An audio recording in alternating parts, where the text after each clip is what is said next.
It's time. Time to get inspired and empowered. To realize it's never too late to create your next amazing story. Get ready to break through, transform, and start living the life of your dreams. So, are you ready? Truly ready to begin your journey to create your next amazing story in life and love? Great. Let's jump in with your host, Life and Love Transformational Coach, Suzanne Oshima. Welcome, everybody, to the It's Never Too Late show. I'm Suzanne Oshima, and I'm a Life and Love Transformational Coach at Your Next Amazing Story. Today, I'm so excited because we have a very special guest, Deb Engel, and she's the author of The Only Little Prayer You Need, the shortest route to a life of joy, abundance, and peace of mind. So welcome, Deb. I'm so excited to have you here. Thanks so much. It's so good to be here. I know. And today what we're going to be talking about is it's never too late to break through the fear and find love again. And I know, Deb, that you're a prime example of that in your own life. But before we jump into your story, I would love to hear what made you write this book, because you weren't an author before, correct? Right. Well, I've always worked in publishing, and I had one other book that was published probably 10, 12 years before. And I wanted to do another book, but I just hadn't quite hit on the right idea yet. But back in 2013, I had what a lot of people would consider a no good, very bad day, where things just were not lining up. And it was just after the holidays. I was tired. I was stressed. I was just kind of frustrated, about life. And the short version of the story is that the vehicle that I drive had been hit in a parking lot soon before the holidays. It had been in the body shop. We'd been driving rental vehicles all through the holidays, which was kind of extra stress. And finally, on this gray day in January, we were going to go and pick up the vehicle, and everything was going to be right with the world again. And instead, when we picked it up, we found that it wasn't really fixed. It had rattles in the dashboard. The more I drove it, the worse it got. And I just found myself sitting kind of in an empty parking lot while my husband returned the rental car and thinking, I have worked with spiritual teachings for years and years. I feel like I'm a very spiritual person. I've done a lot of inner growth. But still, I just had these old tapes playing in my mind that were all based on fear and frustration and anger. And I even knew that what I was angry about that day was really about stuff that had happened back in my first marriage, decades before. So I just kind of said this little request to Spirit, Creator, God, and said, boy, can you help me out here? And I heard this little prayer. Basically, it was sort of like it landed in my lap that said, please heal my fear-based thoughts. And I thought, well, that's interesting. But the more I thought about it and the more I worked with it as we drove home and the more I started to see right away the impact of that prayer, I realized that I was supposed to write a book about it. And the whole book just came together. It just fell together instantly. I mean, within a month and a half, it was done. And then went on to get a foreword from the Dalai Lama and to be translated into several languages. It's really just kind of a one-size-fits-all book for anyone, which means everyone, because we all have fear-based thoughts. We all deal with that anger and frustration and self-doubt and insecurities, and that's what this prayer addresses. Oh, I love that. But I think it's really funny how you just kind of glossed over that you got the Dalai Lama to write that for you. And I personally know the story because you've told it to me before, but this is a really great story because you weren't a published author before. You did not even know the Dalai Lama. So can you share with the ladies how you got him to be a part of this book? Because I'm sure you had to push through your fear and the thoughts of, oh, he'll never do this. Right. Absolutely. It's one of my favorite stories, really. So what happened was that my agent had told me she was sending the proposal for the book around to different editors at different publishing companies. And she said, if you could go ahead and start getting some endorsements for the book, that would really help sell it to a publisher. So I contacted a friend of mine whose name is Claire Elizabeth Terry. She lives in Spain, and I had worked with her on another project where she had gotten essays and writings from people like the Dalai Lama, just people of great stature from all around the world. So when I thought to myself, who could I get endorsements from? I thought, well, I don't know, but Claire will know because she knows people. So I sent the manuscript to Claire. She loved it. She said, absolutely, I'll help you get some endorsements. And we got on a Skype call, and she said, who would you like me to contact for you? And I thought I was kind of reaching for the stars. I came up with a couple of big names. But then she said to me, well, how about the Dalai Lama? And I just laughed. Honestly, I thought, well, sure, wouldn't that be great? Well, unbeknownst to me, she sent the manuscript and an email letter to the Dalai Lama's assistant. And 3 days later, I didn't know she had done this at all, but 3 days later, I get an email. It was July 4th, Independence Day. And I just had a disappointment about something else the day before. So I woke up that morning and I didn't really feel all that great. I opened my email, and here was an email from Claire saying, a miracle in the subject line. And it was not only an endorsement from the Dalai Lama, it was a forward to the book from him. And honestly, I just cried. And then I called Claire and we cried together.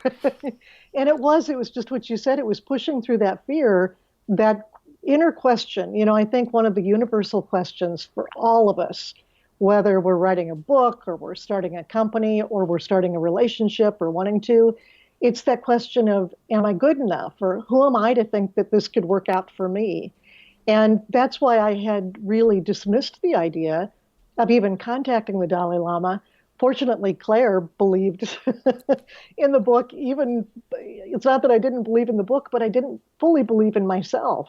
She did. And so, based on her actions, that forward came about. And I'm so grateful. Will always be grateful.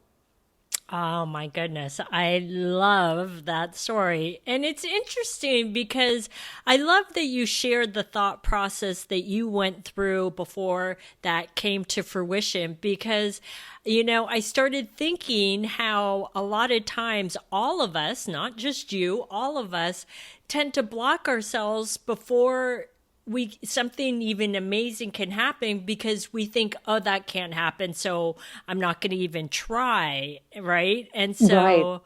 that Yeah. can come up a lot when a woman is in midlife, she's looking to find love again, she's fearful, and she may be thinking, oh, that'll never happen for me, at this point in my life. What would you say to that, Deb?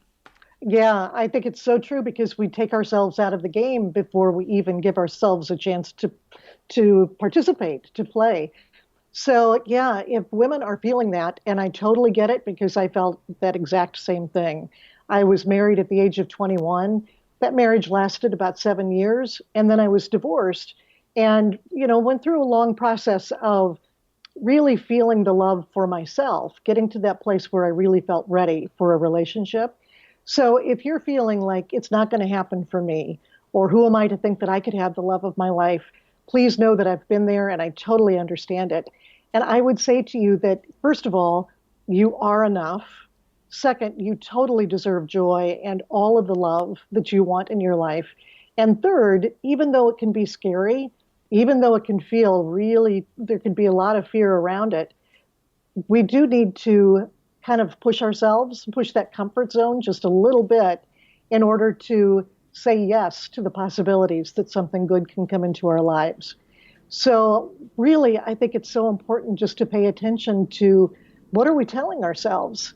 I found that I was telling myself a lot that maybe I wasn't enough, I wasn't good enough, that, I wasn't lovable, or, we come up with so many crazy ideas about ourselves. And what we need to do is really just switch those thoughts over to the affirmations of not only am I enough, but wow, I'm a gift. I have gifts. I have gifts to share. that we all have so much love to give and to receive. It's so important to really affirm I do deserve joy. And not only do I deserve it, but I am joy. I am love. I am all of those things that I'm looking for. I think as women, once we start to really switch our thinking to those kinds of affirmations and really powerful thoughts, things start to shift around us. And that's kind of the miracle of it, but it starts with us really paying attention to what we're thinking and shifting to positive thoughts about ourselves instead of thinking that we're not good enough. Yeah. So, Deb, I know you found love again in midlife, right?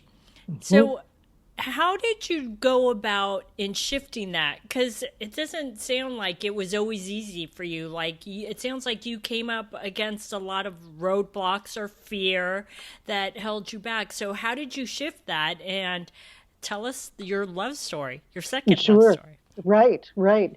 Yeah, during those years that I was single after my divorce, I really used that time to get to know myself because I realized that I had gotten married the first time, not really out of love, but I had gotten married out of fear. I was afraid of living life on my own.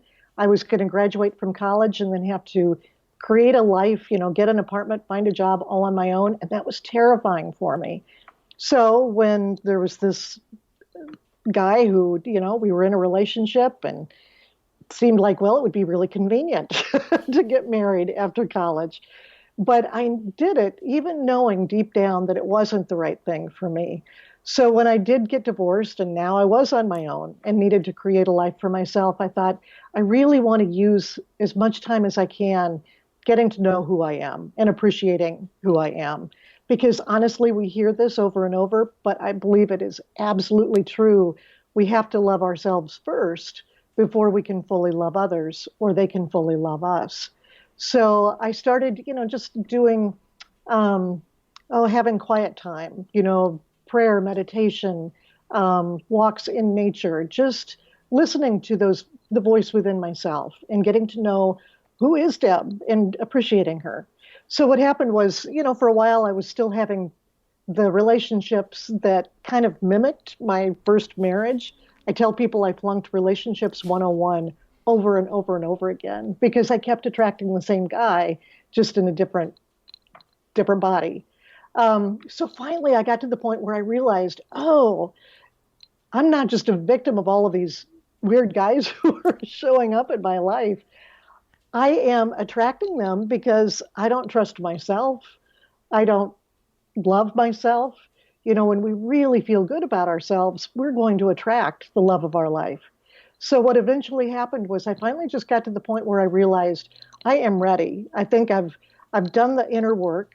And when I say work, it's not even really work. It's just, kind of getting to know yourself the way you would a best friend, because that's really what you are for yourself. You are your best friend. And I felt like I was finally at that point. And one day, just in meditation, prayer, I found myself saying, I don't know how to find my perfect partner, but I know you do, speaking to spirit. And please just bring him into my life. And that I could feel that moment. It was so freeing because I think up until then, I had so much fear. I had my whole list of the qualities that this man in my life had to have. I had the fear of meeting the wrong person, of repeating all of the same mistakes I had made before, of getting into a relationship with the same guy. But when I really just said, you know what, I don't know what's best for me, but I know you do, it was like I just set it all down and relaxed and was at peace about it. And 5 weeks later, I met my husband. So actually, and I met him at an event that I didn't really even want to go to, but I went because a friend had invited me, and there he was. And we got married exactly 1 year later. Wow. That's an amazing story because, I'm a very visual person. And when you were telling that story, I pictured Deb as like this before, right? And like operating from this place of fear. And then when you sent that prayer out to the universe and then you just relaxed into it, it was almost like the energy could flow into you and then your husband flowed to you. I know You that did. sounds a little too woo-woo, but that's the visual I got. Yeah, and that's really such a great description of it. And I know that it can sound woo-woo, but truly, I think this is just the way our lives work, and we've all had examples of things where, maybe it's a job or maybe it's a car or a house or an apartment or whatever it might be. Once we get really clear about the fact that we want it and that we deserve it, boom, it just shows up. We can go through a lot of fear of planning and trying to make it happen and saying that it's got to look a certain way. But really, the only thing that's required is the easiest thing. And that's just for us to say, wow, I really do deserve to have love, to have joy, to have happiness, abundance, well being, all those things in my life. And I really trust that they're going to flow to me. But if I try too hard, I'm going to get in my own way. Yeah, yeah, it's so true. And you know that it's funny. Right when you just said that, it ties back to getting the Dalai Lama to write the foreword because you were getting Yeah. in your own way until Yes. you just surrendered and trusted your friend. What was her name? Claire?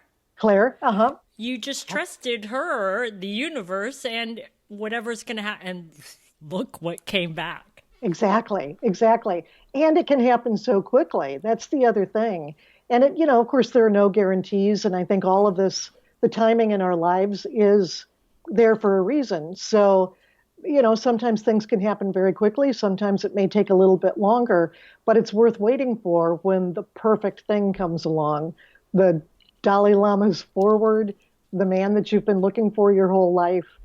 It's like once you get it, wow, it almost erases all of the time before, all of that waiting, all of the frustration, all of those times when you think, oh, why isn't this happening for me?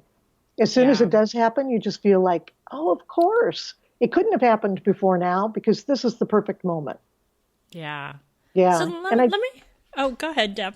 no, I just was going to say I see that a lot with couples and in other areas of life too, where I mean, if Bob and I had met each other earlier at another stage of our lives, we probably wouldn't have been ready. We might not have even been a good match for each other. We really needed to be at exactly the place that we were to come together and know that it was right for both of us together. So, that's where sometimes we want to make things happen on our timetable according to our calendar. And it is another thing just to relax about. The biggest thing I would say is wherever you are in your life and with relationship, just do everything you can to make your life the most enjoyable it can be right now. Because then when that perfect guy does walk into your life, you are going to be so, it's like, an extra. It's like the icing on the cake. It's not that you need him to have a good life, but he brings so much more to your life now, even than you had before. And that's a Right, wonderful place to be. right. Yeah. Can I ask, and if you don't feel comfortable answering this, no worries, but can I ask the age that you met your husband? And there's a reason why I'm asking the specific age is because I find that a lot of women will use age as an excuse as to why it's not happening. And I really want women to say, oh, wait, if Deb could do it, I can too. Absolutely. Yeah, I was 43 when we met and 44 when we got married. But I'll also say, I mean, I've seen women at all ages, women in their 80s, who have found love again. So I know that it can happen at any age. And actually, looking back now, the 40s seem young because that's been a few years ago now. If you're in your 40s, you may be thinking, oh, it's so funny because I remember a statistic I heard back when I was in my 40s. And the statistic was that a woman in her 40s has a greater chance of being struck by lightning than of finding love again. And I just roared when I read that because I thought, those are the kinds of things that are sort of out there that we hear, and then part of us believes them. Yeah. And I really, if there is anyone out there who has heard that sort of statistic and wants to buy into it, just let yourself unplug from it. Say, maybe that's true for other people, but it is not true for me. I get to be and have love at every age. And, in our 40s, we're just getting started. To me now, that's just the beginning of life. So Yeah. that's not, yeah, yep, that's not even middle age. That's like, oh, really just getting started. Yeah, and I love that you use that, buying into that story, right? Because it's a story. Yeah, And, we get to decide if we see the glass half full or the glass half empty, right? And so while it may be true for some people, you get to decide if that's going to be your reality, right? exactly. Right, right. And that's the key is, each of us really has to decide what's right for us, Hmm. not for everybody else, not what everybody else is doing, not what everybody else looks like or says what we should look like or how we should act or how we should dress. It goes back to what we were all told when we were 13-year-old girls, and we read the books that said, just be yourself. And I can remember at that point in my life, I thought, well, that would be great if I had any idea who I am, but I don't. But that's the beauty of this is that as we, go into adulthood and we have these times of really getting to know ourselves, then we can say, oh, I do know myself now. I know what lights me up when I get up in the morning. I know what my passions are. I know what my gifts are. I know what I love the most, the people I want to be with, how I want my home. We get to learn those things about ourselves. All of them are expressions of who we really are. And then as we get to know that about ourselves and love it, we can say, yeah, I'm not like anybody else. And that's my favorite thing about me. And I know that there's somebody out there who feels that good about himself too. And when the two of us come together, really appreciating who we are and appreciating each other, that's the love that you're looking for. Yeah, I love that. So, Deb, would you say, I know you didn't write your book for just for women in midlife to find love again, but would your book help someone that is feeling that fear to help move through that to the other side? Absolutely. Because the fear based thoughts that it talks about, sometimes we think of fear as being those external fears, like somebody's going to break into our house, or we're going to have an accident, or we'll get sick, those kinds of fears. But these are the more deep seated fears that sometimes we're not even aware of. And they can be the ones like maybe feeling guilty about something from years ago that you don't even know is affecting you, or feeling, like something is undone in your life that you wanted to accomplish. And so you have fear about that. It could be fear of being successful, fear of not being successful, the self doubts, the things that kids said to you on the playground when you were in fifth grade, that you still hear those voices and you still think those things about yourself. It's those kinds of fears. And so, what the book does is that it really helps to clear away, to heal all of that old baggage, that old those inner tapes that we just keep replaying in our minds so that we can see ourselves in new ways and really appreciate those gifts within ourselves. I kind of think of it like clearing out a closet. If you've got the closet that's just stuffed full and you're afraid to even open the door because everything's going to come tumbling out, it's kind of doing that for us mentally and, our hearts and minds, our souls. It's clearing out all of that old stuff, clearing out the clutter, and so that we can open that closet, we can see what's there, we can appreciate it, and then we feel really like we've lightened the load and we're truly free just to be who we are without all of that old stuff being a burden and standing in the way. Because really, when you think about it, there's, for all of us, there's a part of us that, can have all of those fears of I'm not enough or I'm not lovable. Well, if we're operating from that place, that's just a wall that gets in the way of our relationships with ourselves, with other people. So it's so important to just deconstruct that wall, get it out of the way, and then you can show up just as you and all sorts of things, not just the greatest relationship of your life, the love of your life, but all sorts of other great things can start flowing in too. Yeah, that's so true. I love that. So, Deb, You've written this amazing book where the foreword is written by the Dalai Lama. You would think that that would be like the pinnacle, and you would be like, "Oh, I'm on cloud nine." You're married to the love of your life. You recently came back from a cruise. So what's next for Deb?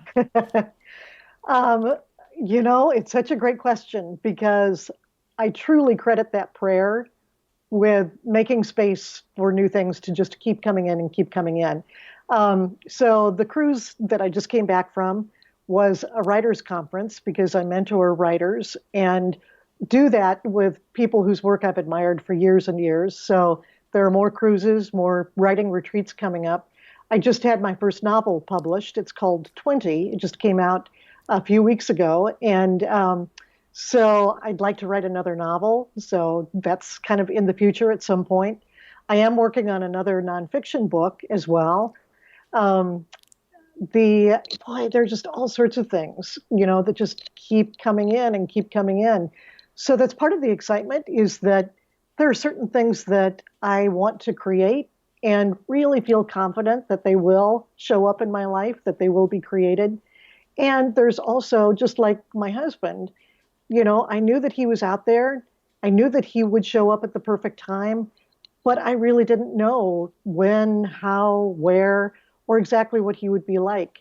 So it's also this feeling of anticipation for all of the wonderful surprises that are out there that will show up, when the time is perfect. So it's exciting. It really is, even though we're talking about romantic relationships and wanting to find that special person in your life, I hope that you'll also look at this as finding love in every part of your life, falling in love with yourself, falling in love with all of your life, with your work, with your passions, with your family, with your friends, with your home.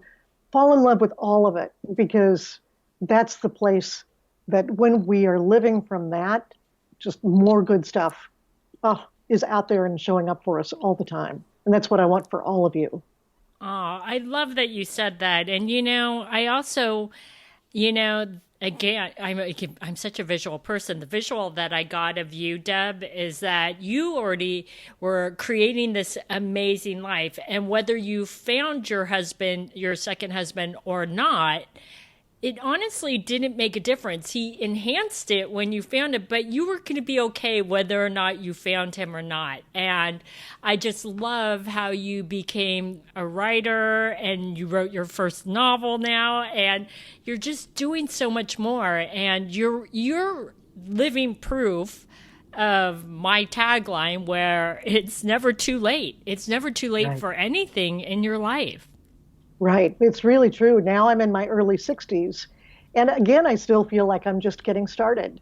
So I really encourage everyone, to have that sense of it's not the end, it is just the beginning. And whatever it is that you want, know that absolutely you can have it. I think we have all of these messages that we're supposed to struggle and life is supposed to be hard and we're not supposed to have everything we want.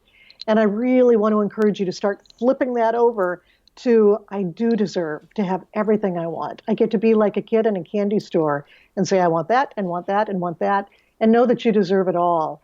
And if that sounds selfish, because I know as women, often that can sound like, oh, I can't say that. I'm supposed to take care of everybody else. Know that actually you having everything that you desire is your most selfless gift to the world, because it's exactly what you want for everybody in your life. Your friends, family, you want all of them to be happy. You want them to have what they want. So you've got to put yourself in that equation too and say, well, I guess I get to have what I want as well. And this is how we will not only have more joy in our own lives, but we really can make an impact in the world by bringing more joy for everyone. So anytime that little voice in you says, oh, you can't do that, that's selfish, just turn that around and say, no, this is the greatest gift I can give everyone by being joyful myself. Oh, I love that. Well, Deb, this has been amazing. So can you tell the ladies how they can find you and find your amazing book? Sure. You can go to DeborahEngel.com. It's DebraEngel.com. engle.com. And you'll find information about the books. There are some free monthly teleclasses that you can sign up for. There are videos that you can watch. There's lots and lots of material and content there. And you can also sign up for a free newsletter so that I don't overload your inbox, but I do let you know when there are special events coming up or opportunities for you, or just some thoughts, inspirational thoughts or ideas that I want to share. So again, it's DeborahEngle.com. Awesome. So ladies, I highly recommend you go to Deb's site and get all that good stuff because she's so inspiring. Her story is so inspiring. And I know it will help you break through a lot of the fears that have been holding you back. So thanks everybody for joining us on the It's Never Too Late show. Our show is available both in video format and audio format, which can be found at yournextamazingstory.com. Love today's episode of the It's Never Too Late show? Then head on over to yournextamazingstory.com to continue the conversation, get access to show notes, and get more amazing content.